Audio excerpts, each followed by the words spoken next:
Hello, my name is Diane Mitchke. Welcome to part 2 of Flipping the Classroom. We left off talking about putting your lectures online. A second tip toward flipping your classroom would be to find other content experts in your area and link to them. Students like to hear other people's voices other than your own, surprisingly. And there's a lot of great information out there.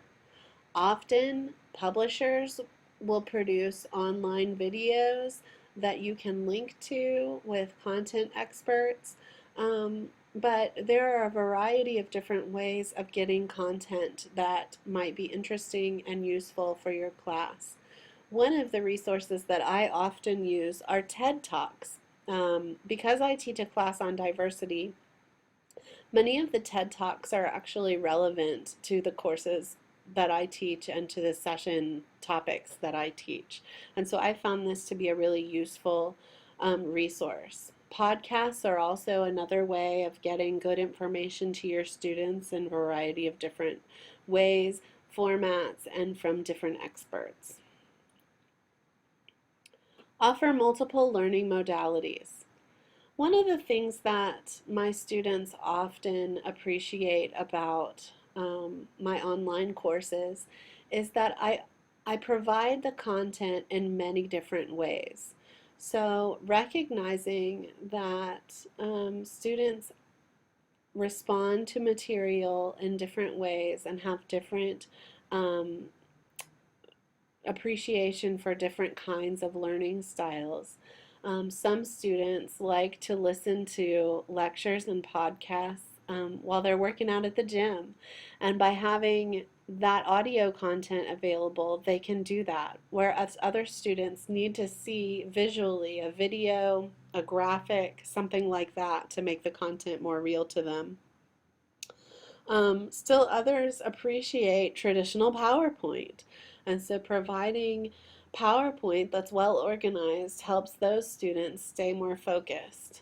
Um, I want to show you an example of one way that I've provided many different kinds of modalities.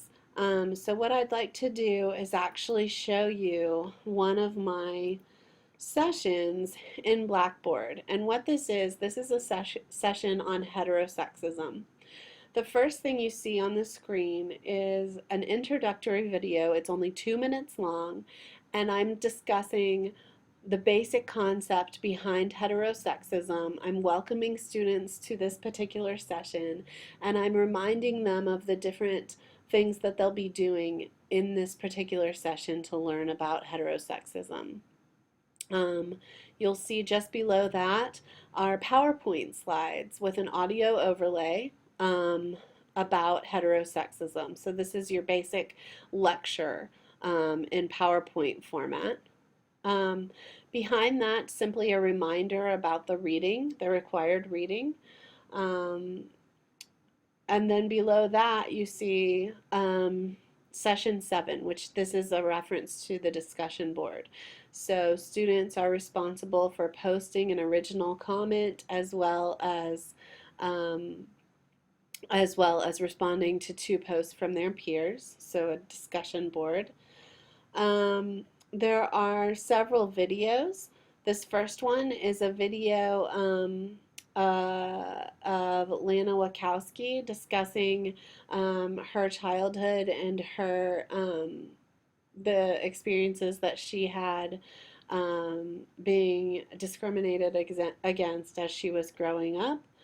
Um, there's a quiz.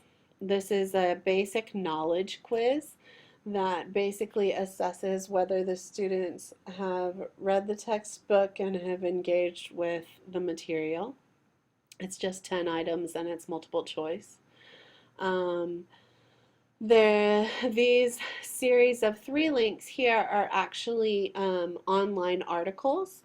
They're short articles that have relevance to, what's going on in the popular news media right now. And they also have relevance to the topic. So helping students make those connections between what's going on in the outside world around them and how that connects to what we talk about in class. And so that's what these articles do. And actually, one of the neat things about each of these articles is they are, I collected them from National Public Radio blogs. And so, because they're from National Public Radio, you can both read the text as well as listen to a podcast of each of them. So, I find that to be very useful in my classes. This is a video from ABC News, What Would You Do? It's a show that comes on weekly, and this particular video is discusses a hidden camera footage of a gay couple who's being discriminated against at a restaurant. Here's another what would you do video about stopping gay bullying. Again, these are very accessible to students. There are shows that students might even watch on their own time. So again, it's helping students make those connections between what happens outside the classroom and what happens inside the classroom. And then finally, a video on transgender basics. This is a video that was produced by a nonprofit. It's part of the Gender Identity Project, and it basically gives students a background into transgender issues and provides some basic definitions. So you can see that there are a variety of different ways that students can engage with the content, and all of this happens before they come to class. So before the class, there's an assessment also. As I mentioned, there's a 10-item multiple choice quiz. This happens before they actually come to class, and it's so that it doesn't take up any class time, but it assesses their knowledge and encourages accountability. In addition, I have my students type out a reflection.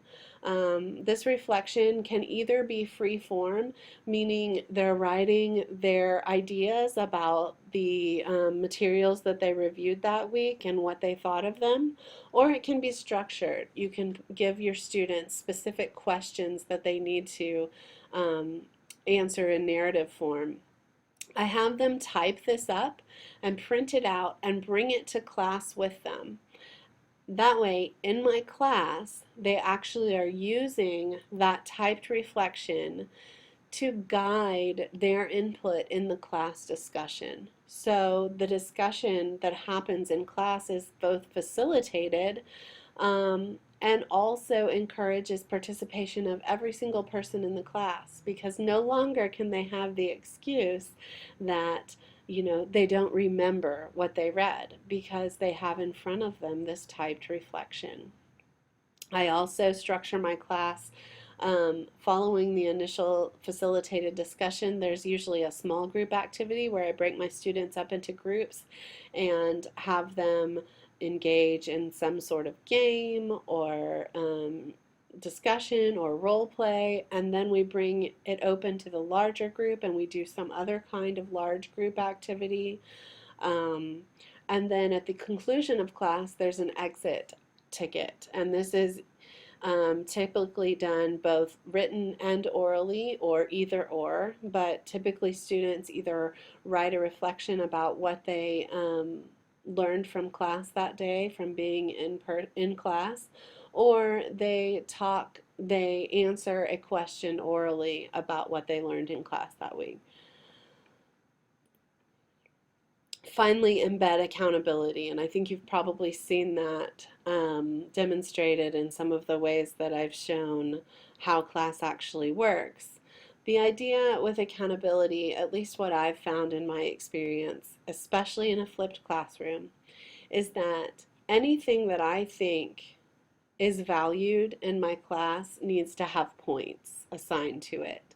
And that's just something that, I've come to realize over time, is that my students value, place value on things that actually have points associated with them. So I have routine short quizzes. Every week I have a quiz. It's very simple. It's very straightforward. It's not worth much, but it's worth a little bit, and it matters. As I mentioned before, I have simple reflections, content facilitation. I have students who are assigned various weeks to actually facilitate that initial class discussion. The exit ticket also embeds accountability. And I have exams and papers that include content not only from what they reviewed outside of class, but also from class discussions themselves. So making sure that students have a way to engage in the class discussion is an important part of helping them realize that what their classmates say is important as well. I encourage you to try flipping your own classroom. It worked for me. I will never go back. It was a great experience for me. My students really enjoyed being in a flipped class environment. I think there are different ways of doing it, and it's important to kind of see what works for you. I want to conclude with this quote from one of my students in my flipped class. She says, "This class reinforced my opinions about the beauty of education. I learned that once we open our minds to hearing both sides of a story, we are able to make better decisions. This class paved the way for me to do a lot of reflecting of myself."